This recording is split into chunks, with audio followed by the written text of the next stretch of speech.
এই যে অপব্যাখ্যার মাধ্যমে বাংলাদেশে তিনটি নির্বাচন, আমি ডামি নির্বাচন, রাতের ভোটের নির্বাচন যে হলো এবং সাধারণ মানুষের মৌলিক অধিকার হরণ করা হলো, এটার কি কোনো বিচার আমরা এখন চাইতে পারি কিনা?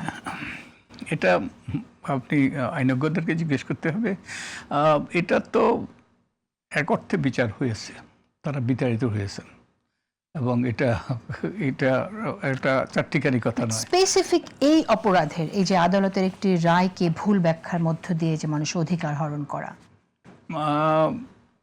হয়তোবা আমি ঠিক বলতে পারবো না। এবং এছাড়াও যেটা হয়েছে যে এরপরে যে বিভ্রান্ত ঘটনা ঘটেছে, যে ব্যাপক সহিংসতা ঘটেছে, 1400-1500 প্রাণহানি ঘটেছে, ব্যক্তির প্রাণহানি ঘটেছে, অনেকে আহত হয়েছে। তো এর বিচার তো আপাতত হয়েছে, এটা কার্যকর হওয়ার অপেক্ষায় আছে। এবং আমাদের সাবেক প্রধানমন্ত্রীকে দোষী সাব্যস্ত করা হয়েছে, তাকে আমার যতটুকু মনে পড়ে মৃত্যুদণ্ড দিয়েছে।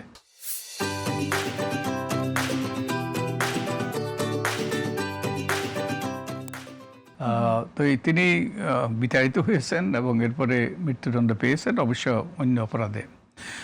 তবে এটা একটা গর্হিত কাজ ছিল, এবং এটার পরে বাংলাদেশের পুরো প্রেক্ষাপটে বদলে যায়, বাংলাদেশের রাজনৈতিক প্রেক্ষাপটে পুরো বদলে যায়। এবং দুর্ভাগ্যবশত সবাই কিন্তু, প্রধানমন্ত্রী যখন এই বক্তব্য দিয়েছেন, সবাই কিন্তু মেনে নিয়েছে। এই যে এই অদম, এটা আপনি সে ব্যাপারে স্পষ্ট বলেছেন, যেটা অপব্যাখ্যা, আমার মনে আছে এটা। এবং এটা আমি বহু লেখাপড়া করেছি, আমি আইনজ্ঞ নই, কিন্তু আমি বহু লেখাপড়া করেছি, একটা বইও লিখেছি, তত্ত্বাবধায়ক সরকার বাতিলের রাজনীতি, এটা ছিল অপরাজনীতি। তো এর ভিত্তিতে কিন্তু মামলাটা হয়েছে, আমি লিড পিটিশনার। এবং এর আগে আরেকটা মামলা হয়েছে যে ত্রয়োদশ সংশোধনী, যেটার মাধ্যমে আদালত বাতিল করলো। তো ওটা তো সুপ্রিম কোর্টের রায় ছিল। তো আমি রিভিউ পিটিশন করেছি, আমি এবং আমরা কয়েকজন মিলে, I was the lead petitioner. তো ওখানে আমরা প্রতিকার পেয়েছি। তার মানে তত্ত্বাবধায়ক সরকার ব্যবস্থাটা ফিরে এসছে ত্রয়োদশ সংশোধনীর রিভিউতে আমাদের প্রতিকার পাওয়ার মাধ্যমে। কিন্তু এই পঞ্চদশ সংশোধনীতে আজকে যেই রায় হলো, এতে কিছু জটিলতা সৃষ্টি হয়েছে। এতে তত্ত্বাবধায়ক সরকার ব্যবস্থা ফিরে আসার পথ সুগম হলো, কিন্তু পঞ্চদশ সংশোধনীতে আরো কতগুলো বিধান আছে। একটা অত্যন্ত গুরুত্বপূর্ণ বিধান, যে সংসদ রেখেই নির্বাচন হওয়ার বিধান। তত্ত্বাবধায়ক সরকার ব্যবস্থা ফিরে এসছে, কিন্তু সংসদ যখন থাকে এবং নির্বাচন হয়, তখন তত্ত্বাবধায়ক সরকার আপনি গঠন করবেন কিভাবে? তো মানে তত্ত্বাবধায়ক সরকার গঠন করার এই সম্ভাবনাটাতে জটিলতা সৃষ্টি হলো। তো এখন এটা আমাদের সংবিধান, আমাদের সংসদকে এই জটিলতা নিরসন করতে হবে। তো তার মানে বলটা এখন আমাদের সংসদের কোর্টে। ইনফ্যাক্ট আমার মনে আছে, আমি এই যে যখন 2010 সালে যখন সুপ্রিম কোর্টের রায় হয়, খায়রুল্লাহর রায় হয়, তখন আমি একটা লেখা লিখেছিলাম, বল এখন রাজনীতিবিদদের কোর্টে।